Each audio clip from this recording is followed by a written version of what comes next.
Salut à tous, c'est Laurent et bienvenue dans ce tuto dans lequel je vais vous montrer comment réaliser 3 types de feux d'artifice avec les outils d'Affinity Designer. Donc c'est parti, pour commencer, eh bien, on va se faire un fond soit noir ou soit bleu nuit, vous faites comme vous voulez. Moi personnellement je vais prendre le bleu nuit, hop, voilà. Et ensuite, ce fond-là, qu'on a créé avec l'outil rectangle, eh bien, vous pouvez venir le verrouiller avec le cadenas qui se situe dans le panneau calque. Donc vous sélectionnez votre rectangle et ensuite vous cliquez sur verrouiller. Maintenant que vous avez fait ça, vous allez pouvoir utiliser un premier outil qui s'appelle l'outil étoile. Donc vous venez cliquer dessus, normalement il se situe dans le menu avec l'outil rectangle arrondi si vous ne l'avez pas d'affiché. Et ensuite, eh bien, vous cliquez et vous glissez pour créer une étoile. Vous pouvez lui attribuer une couleur de votre choix. Ici, j'ai choisi de prendre du blanc. Et puis ensuite, eh bien, vous allez pouvoir la configurer, cette étoile-là, avec les différentes options qui sont dans la barre d'outils contextuelle. Et ces options-là, eh bien, vous allez les voir, on va les parcourir, puisqu'il y a les points qui vous permettent d'ajouter des branches. Donc là, vous pouvez en ajouter tant que vous voulez jusqu'à 48. Mais il me semble qu'on peut mettre même plus que 48 branches, vous voyez, on peut arriver jusqu'à 100 branches. Donc là, ça n'a aucun intérêt pour notre tuto, mais je voulais vous le montrer. Donc là, on va mettre 15 branches, et ensuite, vous pouvez gérer le rayon en interne. Donc là, vous voyez que ça va vous rapprocher du centre, et ça va vous affiner toutes vos branches. On va zoomer un petit peu plus sur la forme. Ici, vous avez l'option du cercle extérieur. Vous voyez qu'on peut gérer en utilisant aussi le rayon interne, en le réduisant. Comme ça, on va avoir un effet d'explosion qui se fait. Et ensuite, avec le cercle intérieur, eh bien, vous allez pouvoir réduire encore plus la finesse des branches à leur base. Et donc, du coup, vous allez avoir un effet d'explosion qui est un petit peu plus prononcé. Donc là, vous avez déjà créé une première forme de feu d'artifice, très simplement, très rapidement. Cette forme-là, vous pouvez la sauvegarder dans le pré-réglage de l'outil étoile. Et ensuite, en cliquant sur le petit menu hamburger, vous faites créer un pré-réglage. Et là, vous pouvez le nommer. Et donc là, à tout moment, vous allez pouvoir maintenant tracer une étoile et retrouver cette forme-là directement. Donc ça, c'est quand même plutôt pratique. Autre chose que vous pouvez faire avec ces formes, c'est que vous pouvez en faire une bibliothèque de contenu. Et donc vous allez sur Fenêtre, vous cliquez sur Contenu, et ici ensuite vous venez créer une catégorie, et vous nommez cette catégorie-là Feu d'artifice. Et donc là vous allez avoir une partie contenu, ça vous permet d'organiser votre bibliothèque de contenu. Et ici, eh bien, vous pouvez la renommer, et vous pouvez surtout ajouter à partir d'une sélection une forme dans votre contenu, et là vous voyez qu'on retrouve notre forme, et ça veut dire qu'on va pouvoir la cliquer et la glisser comme bon nous semble sans passer par l'outil étoile. Donc là, hop, on va la supprimer.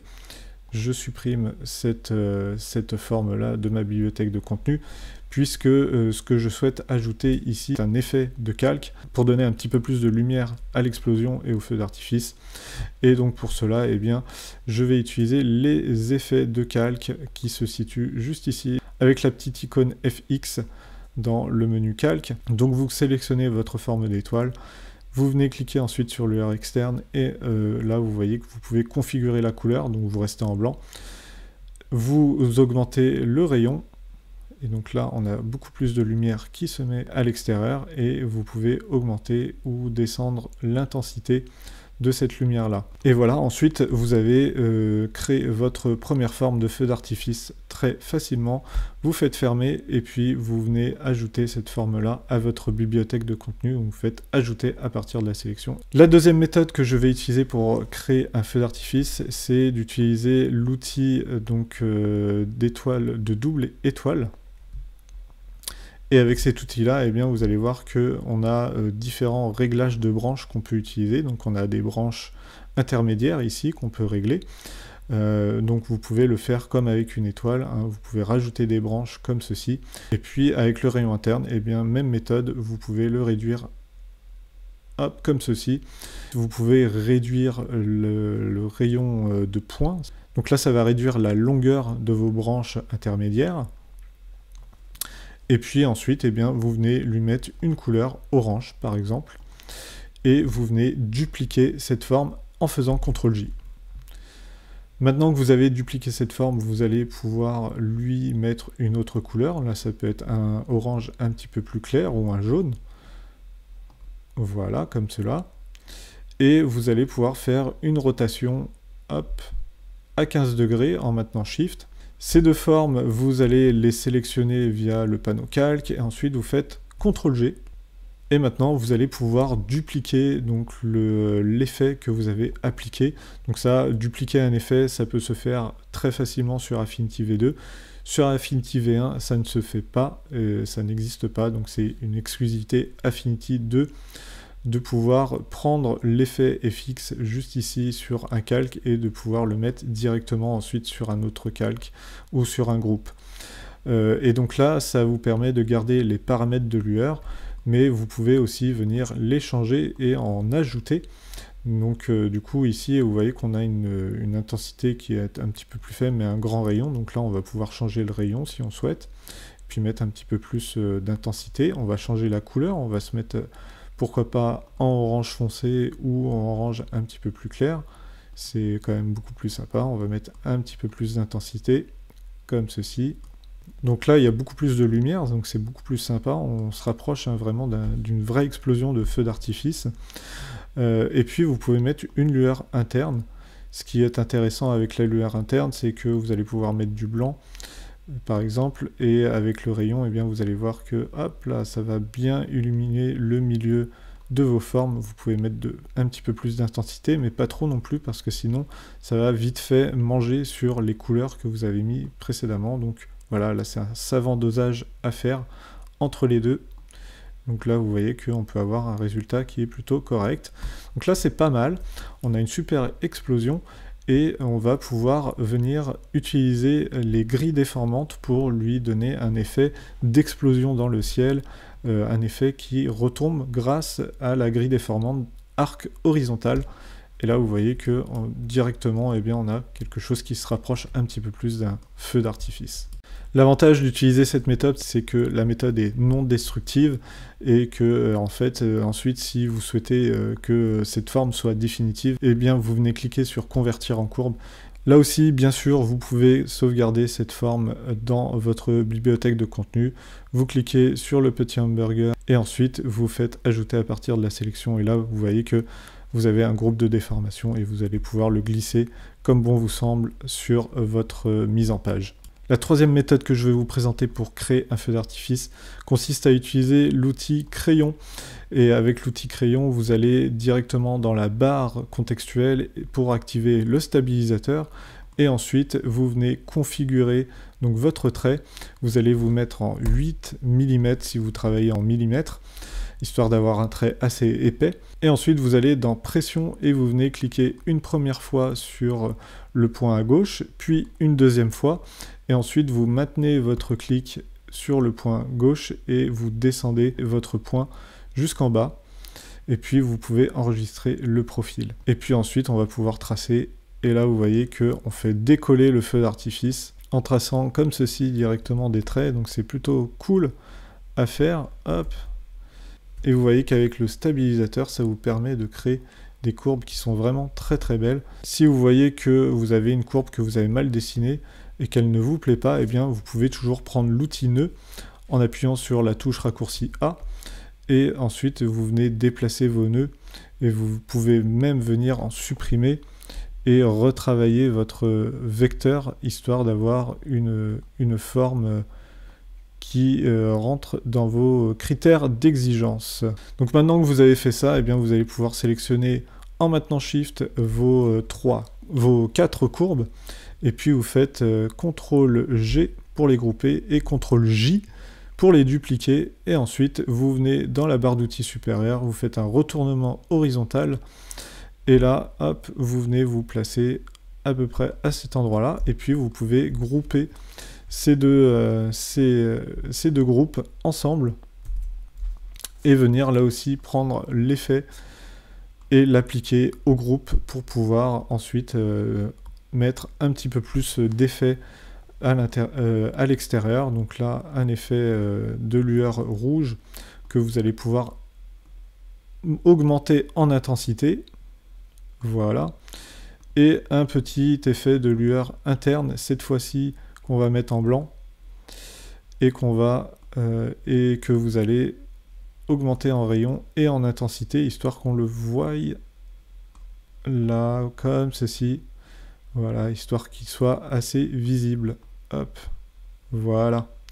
Avant de déformer ce groupe-là, avant de réduire en taille ce groupe-là, n'oubliez pas d'activer mettre à l'échelle de l'objet.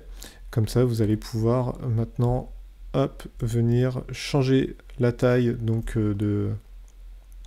la taille de cet objet-là, et vos traits vont suivre proportionnellement. Vous pouvez par exemple ajouter une forme à l'intérieur ou plusieurs formes à l'intérieur de ce groupe-là. Donc pour cela, eh bien, vous cliquez sur le groupe, ensuite vous allez sur insérer dans la sélection, et maintenant, eh bien, vous allez, si vous le souhaitez, pouvoir ajouter des étoiles juste ici. Bien sûr, vous enlevez le trait et vous mettez une couleur à l'intérieur donc de la forme, et vous voyez que là on a créé une étoile avec donc le même paramètre d'effet. Voilà, hop. Et ces étoiles-là, eh bien, vous allez pouvoir les mettre un petit peu partout autour de votre graphisme, hop, comme ceci. Voilà, voilà.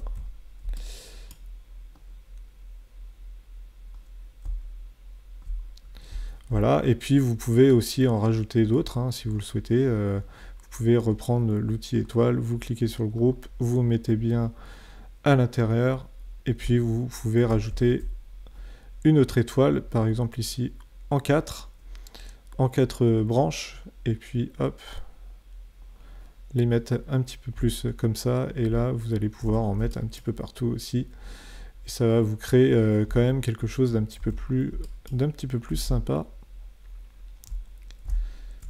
Voilà.